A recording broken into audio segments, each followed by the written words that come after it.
Ito mga boss, nakakabit na yung dalawang speaker natin dito sa ating bagong MCB box na D15. Yan, kakakabit lang natin mga boss. 2000 watts ho yan mga boss, na dalawang magnet na D15. Yung iti-test natin ito mga boss, bali sub lang muna yung patutugtugin natin. Bali itong dalawa lang muna. Hindi lang muna natin gagamitan ng mid-high kasi titest natin itong dalawang sub na ito kung ano yung kanyang tunog. Hindi muna natin ito tatakpan mga boss sa ating sound check. Titingnan natin mga boss kung kanyang response dito sa loob. Yan, nakakabit na yan. Sound check natin mga boss. Yung kulay ng ating box mga boss ay primary coat pa lang muna yan mga boss. Tsaka na natin yan kukulayan ng itim. Ito pala yung magdadrive sa ating dalawang sub mga boss na si R3 C30.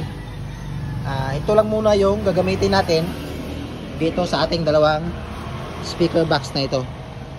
Puro sub lang muna boss yung ating sound check ngayon. Hindi muna natin gagamitan ng mid-high. Pagkatapos ng sound check ng puro sub, saka lang natin siya gagamitan ng mid-high. Yan, sound check natin mga boss yung dalawang sub natin. Itong sound check ni DG Huawei. Tingnan natin kung may signal ba. Yan, meron na ba boss. Lagyan natin sa 0 dB. Yung gamitin natin sa sub mga boss, itong CE30 na si R3. Una natin. Yan. Yung kanyang volume lagay natin sa 12 o'clock. 12 o'clock yan. Then try natin.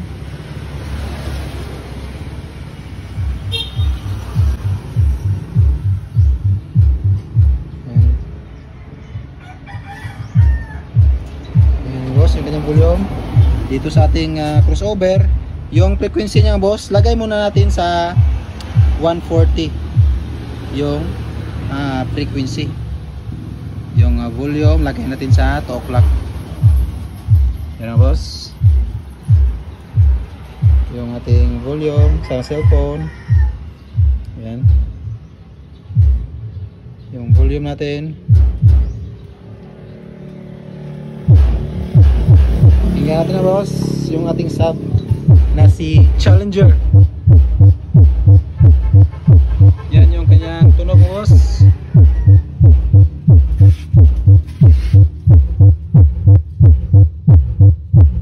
Yan yung tunog ng ating sub. Puro sub lang yan mga boss.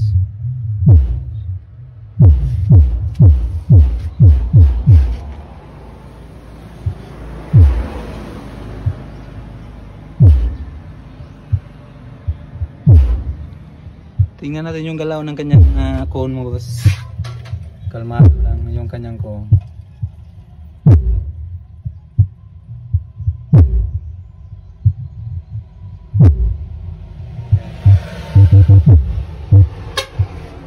Distansya tayo konti mo boss.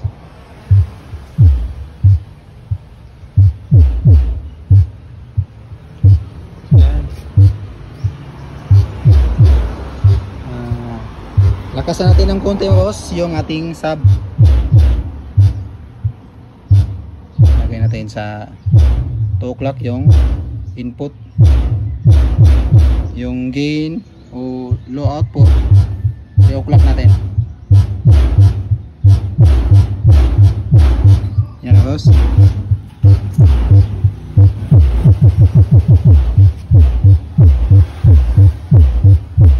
Yanig na yung bubong boss.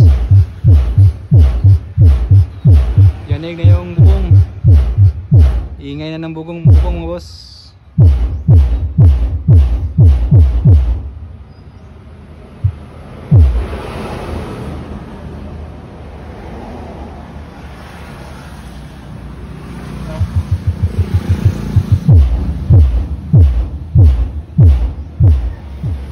Yan, lakasan natin ng konti mga boss yung ating sub. lagay natin sa 1 o'clock yung volume ng ating amplifier. Yan. Yung ating audio. Yan.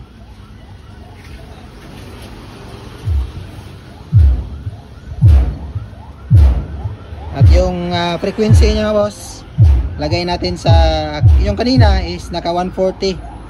Lagay natin sa 240 mga boss, yung frequency. Yan yung frequency. Lagay natin sa 240. Sa ating mga boss.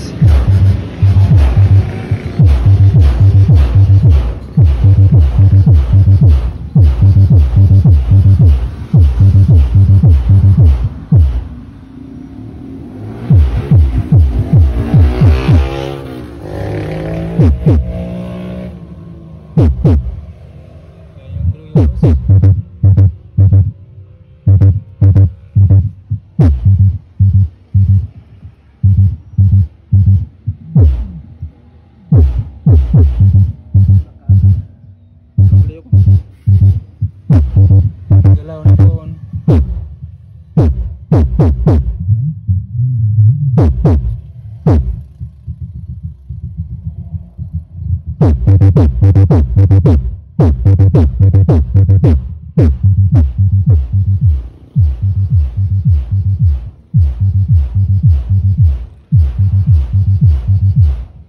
Yan, naka 140 o yan, boss. Ito yung frequency ng ating sub. Naka 240 siya. At yung equalizer natin, yan, nasa channel 1.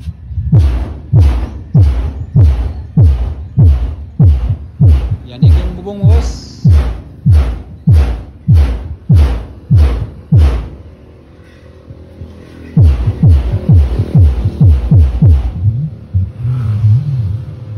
Sub lang ho yan mga boss, yung tinis natin ngayon. Mamaya is lagyan natin siya ng miday.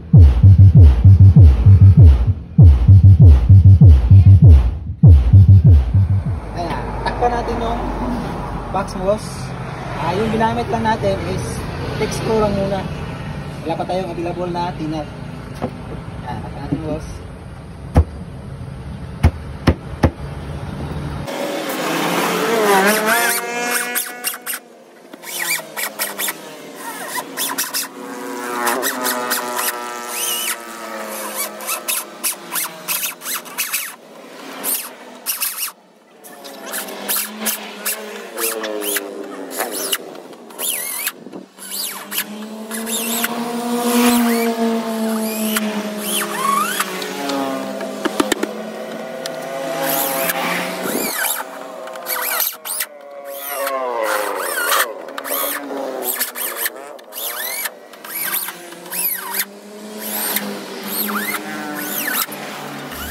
Kaya try natin pakinggan mo, boss, yung ating speaker box na nakatakip na. Kasi yung kanina is open yung kanyang cover. Ngayon naman ay tinakpan na natin. Yung frequency pa rin niya, boss, ay lagay natin sa 240. Yan, try natin, boss, yung ating CV.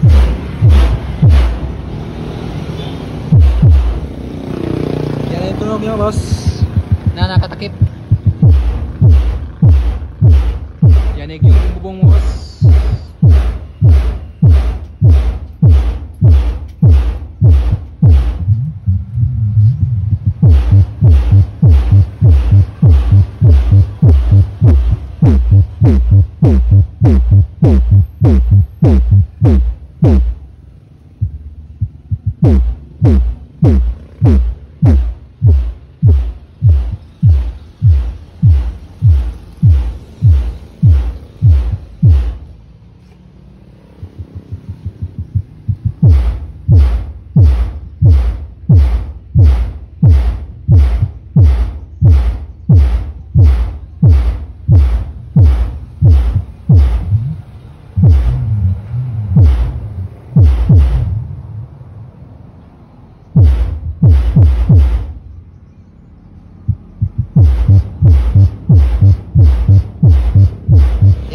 Unahin natin sa button lockdown mga boss, yung ating MCV na meron na siyang takip sa harapan. Yan, volume natin.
Yun na yung sound check natin mga boss sa dalawa nating sub.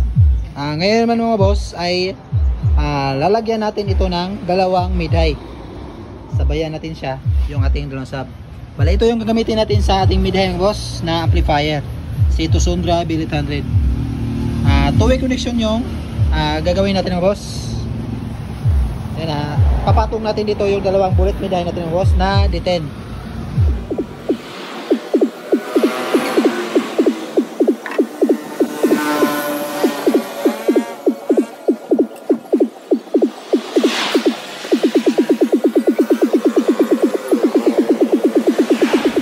Yan na yung dalawang bullet mid-high natin mga boss na ipaparas natin sa ating dalawang MCV D15D na speaker box. Bale yung bullet mid-high natin mga boss ay D10 ho yan.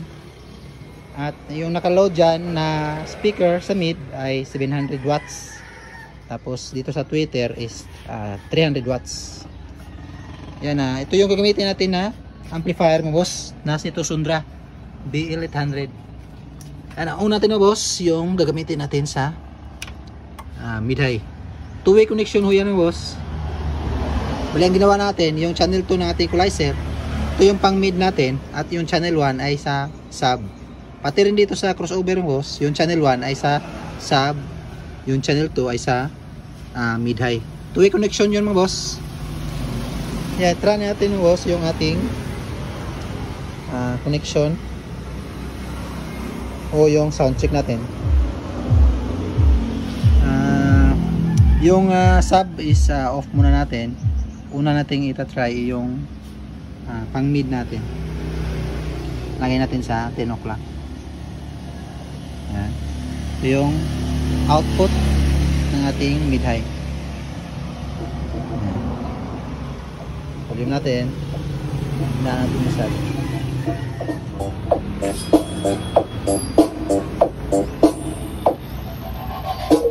Lagyan natin sa gitna ng 350 at 240 yung ating mid-high boss. Kasi dito sa crossover sa channel 2, ito yung mid-high natin. Dito sa channel 1 ay sa sub natin. Yan boss. Ito yung mid-high natin.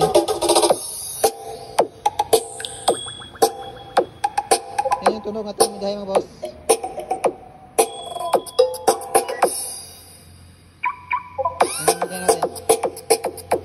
DJ Wowie Remix. Yan. Sabay na ito yung sub mga boss. Dito sa channel 1 yung sub natin sa ating crossover.